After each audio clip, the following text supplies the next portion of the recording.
Today we're analysing some of the biggest transfer rumours that are coming from legitimate sources across Europe that could well happen this coming summer. Let's start with the biggest news of the week. It's felt like it's coming for an awful long time, but it seems like Trent Alexander-Arnold has now agreed a contract with Real Madrid, or effectively agreed a contract with Real Madrid that will see him leave the club in the summer for free. There's no messing about here. For me, this is an absolutely elite move. Not just for Trent Alexander-Arnold, who is going to go and play in Spain alongside Jude Bellingham for one of the biggest and best clubs in the world, earn loads of money, win loads of trophies, but also for Real Madrid. I don't think it's been talked about enough how much that right-back hole has affected them this season. With Dani Carvajal out long-term, they've had to sort of beg and borrow and fudge moves in that right-back position. Fede Valverde has got an awful lot of minutes there. Vázquez has played there.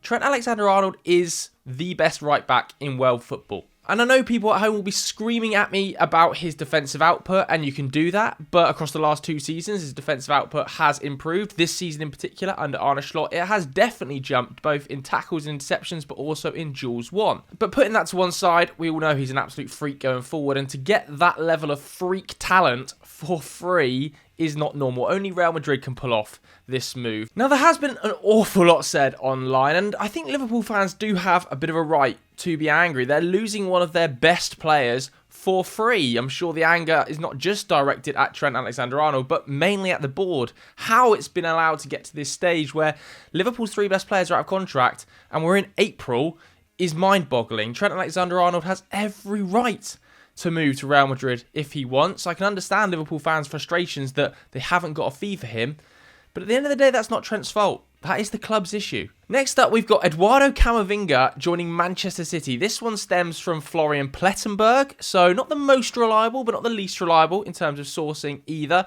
He is part of the same agency that saw Omar Mamouche move to Manchester City, and of course, is sort of sharing minutes in that midfield role, has been deployed at fullback at times for Real Madrid. He's still only 22 though.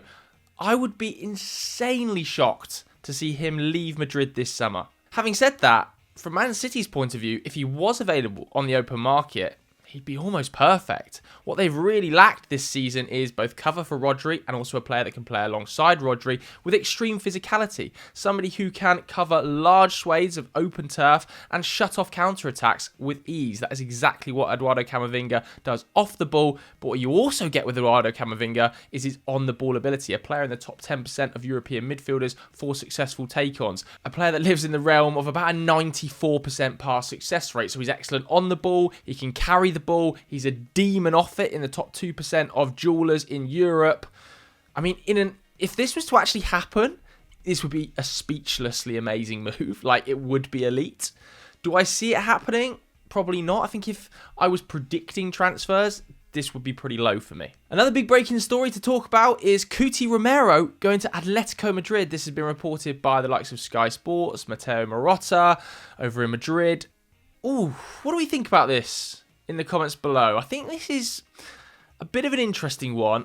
I actually would probably put Romero for Madrid in too expensive. Now, don't get me wrong. I think he's one of the best centre-backs in world football. Certainly one of the best centre-backs in the Premier League. His all-round game is incredibly well-rounded. From his on-the-ball pass progression numbers to his off-the-ball aggression. He is the architectural modern centre-back. Perfect in nearly every area. But there are problems. First and foremost is his recent injury history, which has been pretty checkered, particularly this season. He hasn't got enough minutes on the field. When you combine that with the fact he's got a contract that runs for another 3 years, I think that Daniel Levy will really push Atletico's boat out in terms of the fee here. This would be an incredibly tough deal to get done when you take into context around Spurs' backline situation. There isn't loads of cover. Yes, they've got Danso and they've got Dragishan, but behind Romero and Van de Ven, it feels like a large drop-off. These are 2 of the best players in the entire Spurs side. Romero, some might argue, is Spurs' best player. If you're going to take Spurs' best player on a long contract, Daniel Levy is going to destroy you in the market. He might even come in there at 90, 100 million pounds. Now, do I see that as realistic? Absolutely not. It would be a huge overpay to pay that. but he has every right to do that. He's a notoriously tough negotiator, and I can see him pricing Cristian Romero out of a move, despite the fact there are reports in Argentina that Cristian Romero wants to leave Tottenham Hotspur this summer. He would like to join a club like Atletico Madrid. I'm sure he would, but he's under an awfully long contract, and Daniel Levy is a difficult bloke to be in a boardroom with. We've got another Florian Plettenberg transfer here then. Big news that Manchester United are heavily interested in Kenan Yildiz. Of course, the Turkish Juventus sort of creative midfielder come wide man. He can operate in both roles. He's extremely mobile. What we know about Kenan Yildiz, anybody who's watched him before, is despite his frame, because he is quite tall, he's 6'1", he carries the ball lovely in between the lines, doesn't he? When he's on the ball, it's very silky, it's very smooth. His successful take-on numbers are in the top 15% in Europe.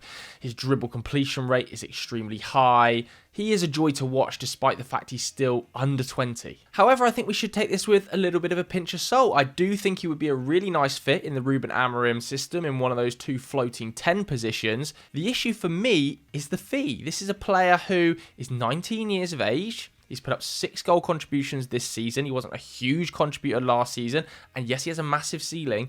But the fee being reported is 80 million euros. Man United do not have 80 million euros to spend on a player. This is too expensive. I can't see any world in which United spend their entire summer budget, or 60-70% of their summer budget, on one 19-year-old attacking midfielder, when there are major issues in the striker department, still issues in the wing-back role, potentially another centre-back needed. I would be really surprised at that fee to see United do any business. Sticking in the Premier League, rumours over in Germany, sourced from Bild, suggest that Arsenal could well turn their attention to the baby Isak, Ugo Ekitike at Frankfurt, who also has a very large price tag, reportedly at about 80 million euros. We know what Frankfurt do with strikers. They sign them, they hammer them, and they sell them for huge fees. Absolutely monstrous numbers. Could Ugo Ekitike be the next one off the ranks? You could argue this has been his real breakout season. I think you can look to his season at Rennes when he was, 17, 18, when he scored 10 in 13 starts, as being a big jump. Got that move to PSG going. Nothing really happened at PSG. Now it's a real sort of assertive season as a senior pro for his age, despite the fact he is still so young, just 22. He looks so commanding. Physically, he is very tall, 6'3". He's still got that lanky frame, but when you watch him, he's much more than just a tall, lanky striker. His link-up play is excellent. His shot-creating action numbers, remarkable. Nearly 4 per 90. He gets off a huge volume of shots. Everybody who knows me knows I love shot monsters up front. Nearly 4. Nearly the magic 4 per 90. That's the number Erling Haaland, Osimhen are likely to hit every single game.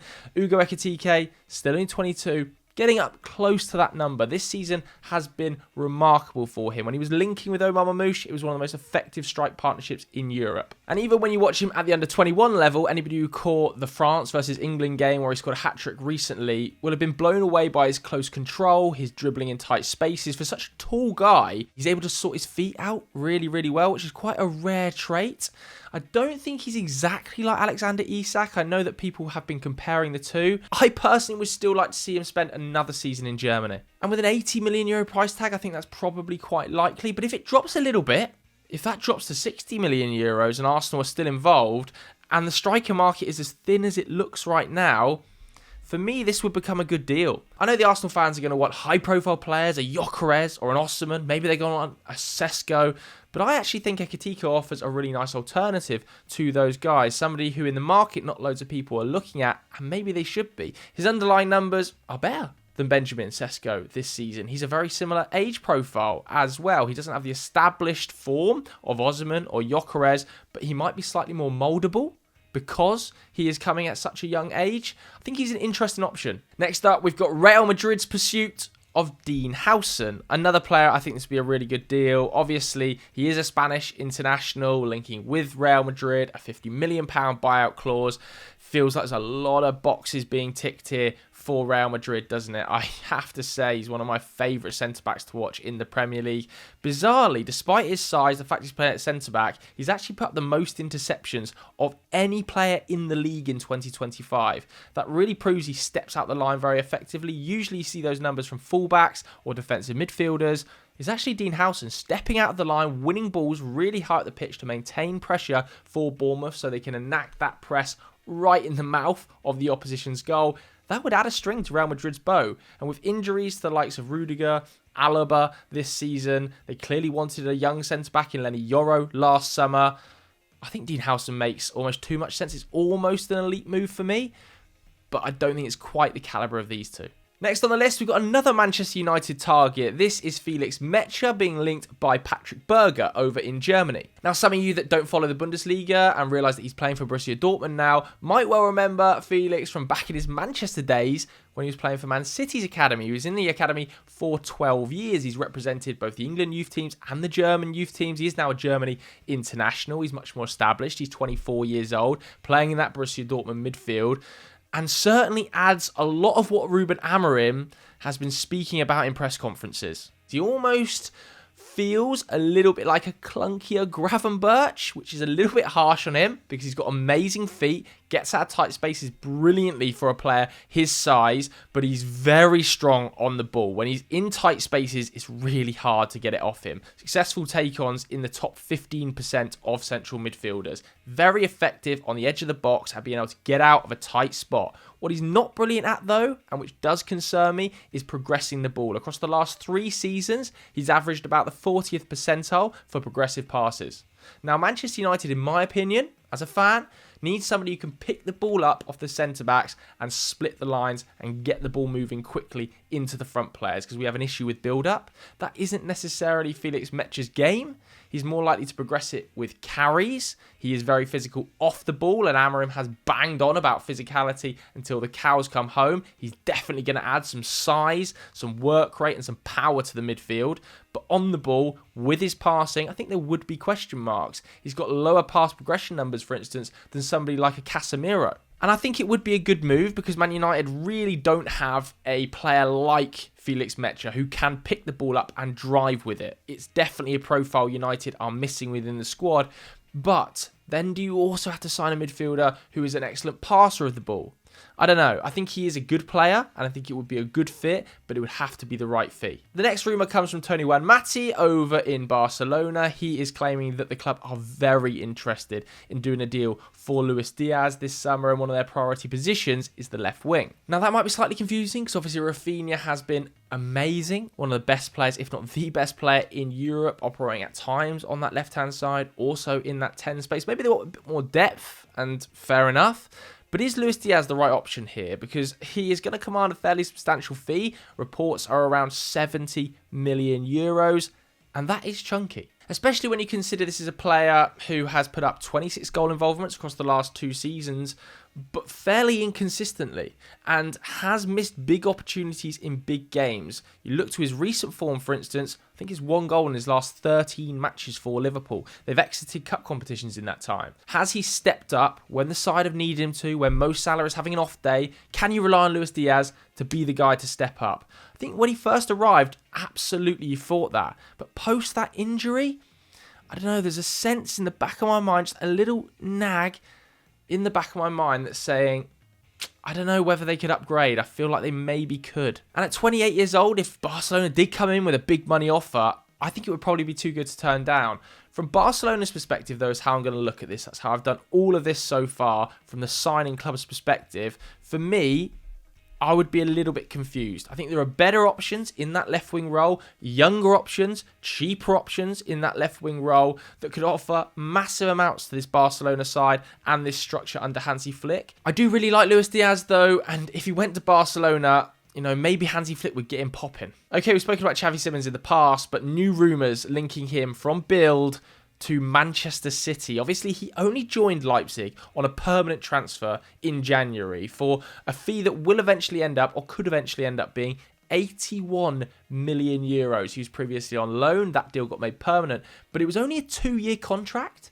It was only a contract till 2027, and Fabrizio Romano has reported he could well be sold this coming summer for a profit. And if that's the case, Manchester City are being linked. Now, I spoke about Eduardo Camavinga being a fantastic fit for that midfield role, adding the legs, adding the physicality. They are likely to lose quite a few players this summer, Manchester City, one of which could be Kevin De Bruyne, one of which could be Bernardo Silva, maybe even Ilkay Gundogan. So does Xavi Simons fit into one of those positions? I think for the reported fee, which some outlets in Germany are claiming could be around 100 million euros, I'm going to say it might be a little bit too expensive for my taste if I was Manchester City. Now, whether or not Leipzig could command a 100 million euro fee for a player who has 2 years left on his contract, I wouldn't be totally convinced about. This season, he's had injury problems. He had that long stint out, a couple of months, didn't he? But if you roll the clock back to last season, his first campaign at Leipzig, his all-round play, both on the ball, in terms of creating chances, just astronomical. He's so fluid in possession, but also is very calm and composed in tight spaces. In a Manchester City side, I think he would be excellent in one of those advanced roles. But you've also got to think about players that are already at the club that want to play in those sort of advanced, wider midfield areas or central midfield areas in the advanced position like Phil Foden wants to do, like James McAtee wants to do. Savio can come in off a wing, Oscar Bob to return, Doku plays a little bit wider. A lot of you will be saying at home that, look, none of those guys other than Phil Foden are fit to lace Xavi Simons' boots in the long run. Fair enough, that's your opinion. But I think Manchester City will be hoping the likes of Savinho, Phil Foden, Oscar Bob take huge strides forward next season. Doku continues to be an absolute menace out wide, and James McAtee can be very adept cover. I think if City are going to spend 100 million euros, it's going to be on Florian Wirtz. Like, I love Xavi, but Wirtz is just such a next level freak of a profile, ball carrier, off the ball dog, that I wouldn't put Xavi in the same category as Wirtz, and therefore I think Man City are more likely to go for Wirtz in the long run. Another Atletico Madrid rumour popping up here. This is Darwin Nunez going to the club, reportedly for less than 50 million euros. There were some links between Darwin and Saudi in the January window for quite a lot of money, weren't there? Whether or not they were real, I'm not totally sure about, but nevertheless he stayed at Liverpool. It looks like he will leave the club this summer. Clearly Arne Slot doesn't fancy him. He has missed a host of massive opportunities, but I kind of like the fit to Atletico. Shoot me. I kind of like the Atletico move. As good as Sorloth has been, Darwin Nunez offers a different dimension. He still takes a lot of shots. He puts a massive amount of XG, over 0.5 per 90. That is huge, but he does miss massive chances. I think it would be a positive, though, that he could be rotated in and out of the side. Simeone does a lot of rotation in those front lines. I think Darwin Nunez, for the right fee, people, would be a good deal. Again, we're talking about Manchester City, and this is another Florian Plettenberg transfer rumour linking them with Tyler Dibling. It wouldn't be the first time Man City have looked to acquire young English talent that is very, very exciting, but it would be a little, just for me, it would be a little bit confusing. I've already spoken about some of the young wide talent they've got on the books, the Savinhos, Oscar Bob coming back, Jeremy Doku. I don't totally see where Tyler Dibling would fit, especially when you consider the quality of academy player they've got coming through and the players they're being linked with signing, the likes of Florian Wirtz, the likes of Xavi Simons. Where does Tyler Dibling fit into the immediate plans of Manchester City? Where does he get his minutes? That would be my big question. And the fee Southampton are reportedly after is a similar fee to Romeo Lavia, which was, around that £50 million mark. Now, I know Man City have effectively got unlimited coffers, the amount of money they've got in the bank, the players they've sold, they've got no PSR issues. But £50 million on Tyler Dibling when it feels like they are going to have a summer of massive turnover in the midfield, at the back, maybe in goal. I don't know. For me, Tottenham is a better fit for Tyler Dibling. Let's talk a little bit about Jadon Sancho, potentially returning to Manchester United. Oh dear, I feel quite bad for Jadon Sancho. I'm not sure these rumours will end up being true. I still think Chelsea will pay the £25 million. But David Ornstein this week reporting that they do have the option and are sort of considering whether or not to pay £5 million to cancel the obligation to buy, to send him back to Manchester United. Manchester United reportedly aren't keen to have him back. And I even saw reports today that Borussia Dortmund have been notified by intermediaries over in Germany that he might be interested in return there. And look, output-wise, clearly it's been a struggle for Jadon Sancho at Chelsea, especially getting shots off. For instance, he's in the bottom 8% of European wingers for shots taken. I think there was a very public statistic doing the rounds on X, wasn't there, that he hadn't had a shot on target in 3 months. But that isn't necessarily Jadon Sancho's game. His progressive numbers are still quite good. He just hasn't quite shown this season the cutting edge we've seen in the past from him at Borussia Dortmund. Still think, though, Chelsea will make that deal permanent. I think the news of him coming back to Manchester United makes this an oh dear, but I don't see it happening. Okay, Sacha Tavolieri, the Belgian journalist, very reliable usually, spoke this week and said that PSG are no longer interested in Victor Osimhen, and that leaves Manchester United with a fairly straight shot at him if they want to do the deal. What do we think about this? £63 million buyout clause in Victor's contract. He is still scoring goals for fun. Across the last 6 seasons of his professional career, he has gone at 0.55 goals per 90. So he's scoring a goal every other game for 5 seasons in a row. This is a goal-scoring machine, guys. This is a player who takes over 5 shots per 90. In the Europa League, he's taking 8 shots per 90 this season. His XG numbers are in the top 2 percentile. He's able to get a huge volume of chances and score a huge volume of goals. We know this about one of the most athletic strikers in Europe. We all love Victor Osimhen, right?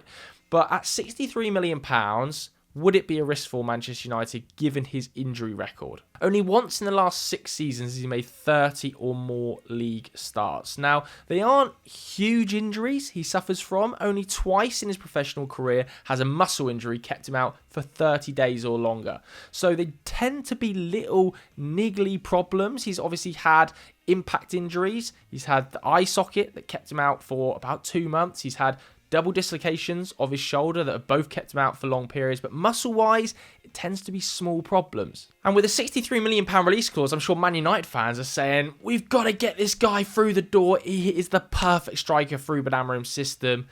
And it's hard to deny he probably is. That channel running ability, hold-up ability, and goal-scoring ability is exactly what Ruben Amorim wants from his number 9. But again, £63 million is a lot of money for United this coming summer. And I don't want to keep banging on about this, but the budget is limited. And Victor Osimhen is going to have better options, in my opinion, than Manchester United. Now, it may well come down to being late in the window. Chelsea don't need a striker. Arsenal don't need a striker. Liverpool don't need a striker. But as we stand here today, lots of teams in the Premier League where Osimhen wants to go need strikers. And lots of teams in the Premier League are in better positions financially and as a football club than Manchester United. I would be so shocked to see Osimhen end up at Manchester United. It would blow me away. Honestly, it would blow me away. I can't see a world in which it happens, but from a player's, a financial perspective. But let's say theoretically, as Sasha says, United are the main option for him. Clearly, it's a good deal at £63 million. But I don't know. I don't see it. James Trafford, again being linked with Newcastle. This comes from Fabrizio Romano, who's talking about personal terms already being agreed. Whether or not a deal is going to happen this summer, I'm not too sure about. Obviously, he is coming off the back of a remarkable season with Burnley. They've conceded 11 goals in the league. The biggest XG swing of any team in Europe. I can't think or find any team that should have conceded 32 goals and have conceded 11. A 21 goal swing by XG that James Trafford has been responsible for 14 of, I can't find anywhere. Now, he is not only having an amazing season with his hands, but also with his feet. Burnley play quite an interesting style of football. He's taken strides forward in terms of the England squad as well. There's a lot of interest in him. Man City do have a buyback option, but I would be really surprised to see them trigger that, despite the fact they might need a goalkeeper in the summer. Newcastle's a great fit for James Trafford. I think this would be a good deal all round. What about Jonathan David? He is being linked by L'Equipe with Chelsea. He is out of contract in the summer, as everybody knows. I watched him do an interview recently where he talked about his favourite league being La Liga, growing up watching Barcelona. So I do wonder if he might end up going to Spain. And Barcelona, with Lewandowski's age, might well be saying, we are a bit financially constrained. Jonathan David is a good option here. Because he's put up double figures of goals every single season going back to 2016. It is remarkable a player with that goal scoring output is going to be available on a free transfer. And he does all of that without taking a huge volume of shots. You know, I've been speaking, haven't I, about I love a player who can get over 4 shots per 90. Jonathan David is about 2.5. He's in the bottom 8% of European strikers for the volume of shots he takes per 90. Even his non-penalty expected goals numbers, only about the 50th percentile. Not very good at all. Despite that, though, he has consistently outperformed his expected goals. He is an excellent finisher, and I could see Barcelona being very interested. For Chelsea, with Nicholas Jackson up there, a seemingly unlimited amount of money able to be spent at that club. They just keep spending, keep selling academy, keep spending. I would be a bit confused to see Jonathan David there. I think they are going to want a blockbuster name to play in the number 9. And if not, it will be a very young talent, potentially like the player we're going to speak about next. That man is Liam Delap. He feels more like Chelsea's strategy, doesn't he? Signing very young players in the hope they explode into superstars. Now, Liam Delap has sort of exploded this season for his age. Put up double figures of goals in the Premier League at Ipswich. With that physicality, that ball carrying, that ability to drop deep, has shocked a lot of people. And clearly Chelsea are going to want to sign him. He fits into the recruitment model perfectly. I think it would be a good move. There's no denying that. For the right fee, I think Ipswich can demand a pretty decent fee. The final 2 moves would be big money, and both of them have been reported by Fabrizio Romero. He is saying that Liverpool have held early exploratory talks with Alexander Isak's representatives over a potential summer move. For me, this one would, even with sales, be too expensive. Newcastle are flying right now after winning that Carabao Cup, and we can talk about the fact Liverpool might sell Darwin, they might sell Diaz, they might sell Jota, get 50-60 million pounds in the bank and have 100 million to spend. Even then, you're doing 80% of your transfer budget on a striker. I don't see any world in which Liverpool cough up 150 million for Isak. I think that would be too expensive even for their tastes. And I say even for their tastes. You know, their record signing is not yet over 100 million pounds. Are they going to blow through an extra 50 million pounds on top of that? I can't see it. It feels very un-Liverpool, Alexander Isak, especially Michael Edwards' Liverpool. Doesn't align for me. The last rumour came from Record Portugal, and this one I just found hilarious. Wanted to include this. It is Victor Gyokeres being linked to Nottingham Forest. Now, Victor Gyokeres, as we all know, the highest scoring striker, or at least one of the top 3 highest scoring strikers in world football in 2024. He scores for fun in the Portuguese league. Dominated the championship when he was at Coventry. We know enough about Victor Gyokeres. We can't go into his game anymore. But what about the fit to Nottingham Forest? I mean, if there's ever a punchy move, it's this, isn't it? They wanted Mateus Cunha in January. They're probably going to go back in for him in the summer, I reckon. If that doesn't happen, could Gyokeres become a genuine option? I don't think so. Like, this would be extremely confusing for me. Why would Victor Gyokeres want to go to Forest? No offence to Forest, and I think they will get in the Champions League, will be playing Champions League football. But Gyokeres is going to have other options from other Champions League clubs. And that's no dark at Nottingham Forest, who have done an amazing job under Nuno Espirito Santo to get to where they are. Remarkable. It's been mind-blowing. But if they're competing with the likes of Chelsea or clubs in Germany that are very, very large scale, I think they're going to struggle to attract Gyokeres. But what do you guys at home think? Let me know what you think of my tier list in the comments below. If you enjoyed the video, hit the like button, hit subscribe. I'll see you later. Goodbye.